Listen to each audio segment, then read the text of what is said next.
How you doing, guys? Chris here from Divergent Drones. Well, I've got some really exciting news for you today.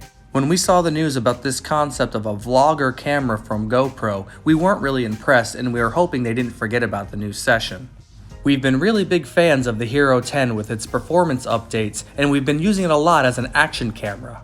If you go onto GoPro's YouTube page, you see a lot of FPV drone footage. They really enjoy the footage that you get from this type of camera.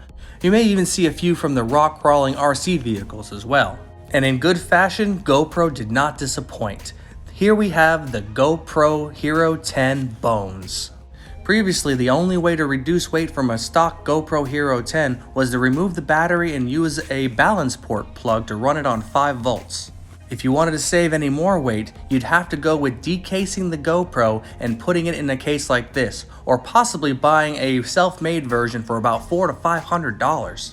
But GoPro has answered the call of the customers and given us our own version of a naked Hero 10 for drones and other RC vehicles. Obviously not in the same class of camera as the Session 5, there's no waterproofing and it doesn't look like it's very reinforced. The new GoPro won't have a front or rear screen, no battery, and you'll need a balance port plug to plug it in and power the system.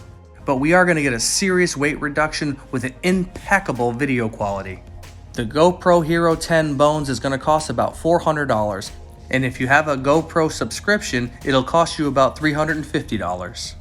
There's no doubt in my mind this is quite a bargain. I already have the perfect drone in mind in which I'm going to rebuild and put my new Hero 10 Bones on it.